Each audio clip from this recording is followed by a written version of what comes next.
Welcome back to Mountain View Baptist Church. I'm Pastor Michael Law from Waz, and we are continuing to look at what the older generations of Christians have to teach us here and now as we move forward in our faith.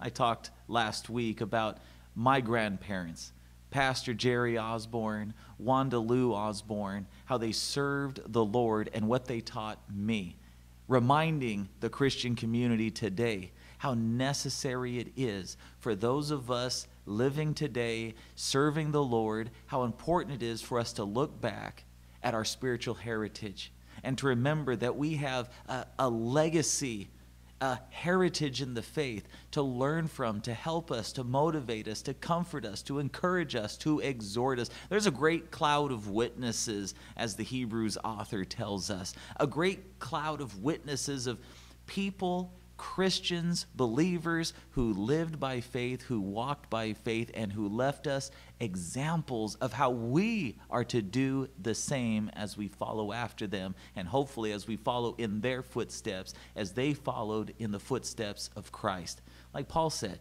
imitate me as I imitate Christ. Follow after me as I'm following Christ. And that's really a wonderful thing to have in your life, to have somebody that you can watch, that you can follow their example because they're following Christ. They're following the ultimate example, and they're teaching you how it's done so that when the time comes for you, when you get to that age, you can teach those behind you, here's how it's done. Imitate me as I imitate Christ.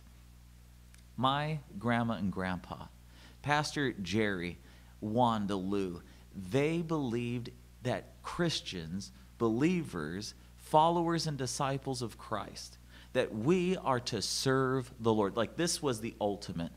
We talked last week how seek first the kingdom of God was the motto of their church, the motto of their life.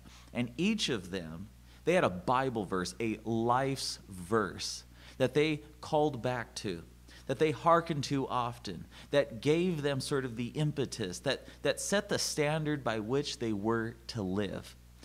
Pastor Jerry Osborne, my dear grandpa who taught me so much, his verse was 1 Corinthians chapter 15, verse 58. It's a popular one indeed, and for good reason. The power of these words as words to live your life by are impactful. They're deep. They are full of spiritual meaning for somebody who, as you're living life, and you get stumbled, you get full of doubt, you get to a place of discouragement and frustration, you can go back to a verse like this, a verse that has ministered to you in the past, a verse that has touched you, that has impacted your heart, and you can be encouraged once again to go forward in the faith.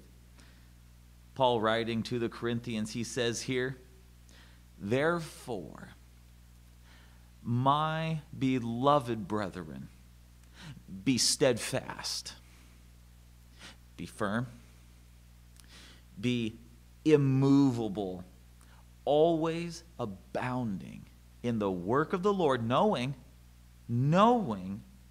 that your labor is not in vain in the Lord."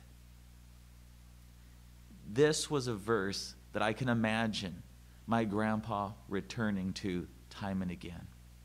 My grandfather was a pastor. He founded a church in Southern California in 1952.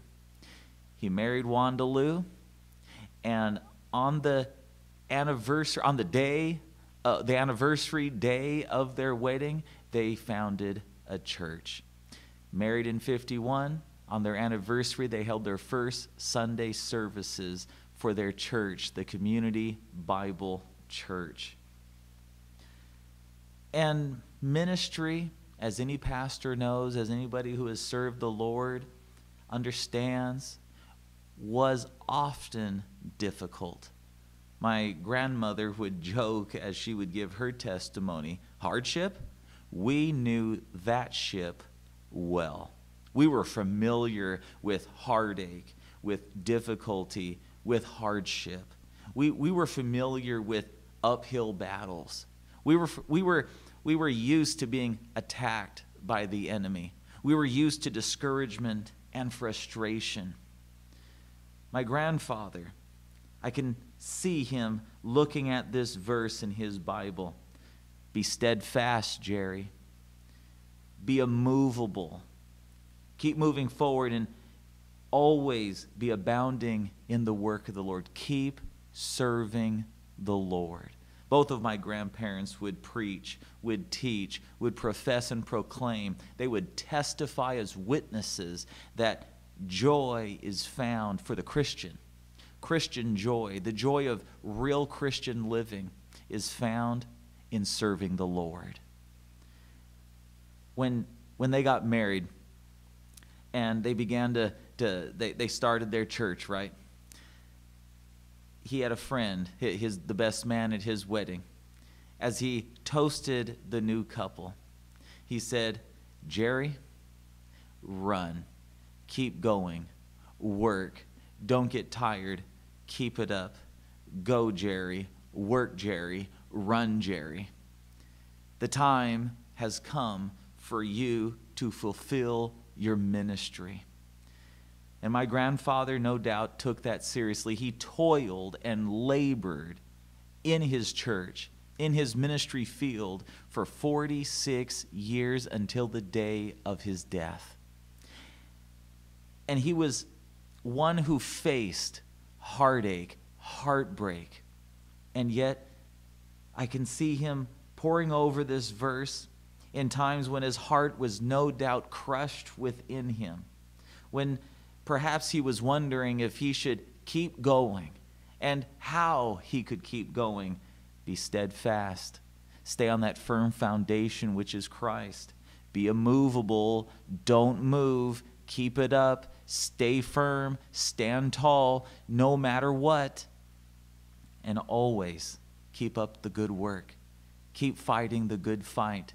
Be abounding in the work of the Lord. And here's really the encouragement of this verse, isn't it? Knowing, believing, trusting, absolutely of firm conviction, believing that your labor, your toil, if it's in the Lord, when you are serving the Lord, no matter what difficulties you face, your labor is not in vain. No matter if you look around and you say, hey, this doesn't seem to be working out by worldly standards. Other people might look at me and say, you're wasting your time over there in that mission field at that church plant. People might look around and say, what's the use? Why bother? I mean, look at people break your heart. People betray you. Trusted friends stab you in the back. Why bother? Because my work's not in vain when it's in the Lord. If I've been serving the Lord, then everything I have suffered has been worth the cost. Everything I have suffered has been worth the pain because it's for the Lord. I lay these things down at the feet of Jesus Christ. These are his labors. I have done this for him. See, if I have done it for myself, when the difficulty arises, when the troubles come, when my heart begins to break, well, then I move on to something else because this is too difficult, this is too hard. But when a Christian is serving the Lord and when he feels called by God, as my grandfather was, called by God to be a man of God, preaching the gospel to the people of God, being there as a shepherd over the flock of God, I can't just hop and skip and jump to the next church, to the next place. I've got to be faithful here to these people. I've got to be steadfast. I've got to be immovable. I've got to be continuing and abounding in the work of my Lord because I have committed my life to him to serve him. And there is joy in serving Jesus. These are just words.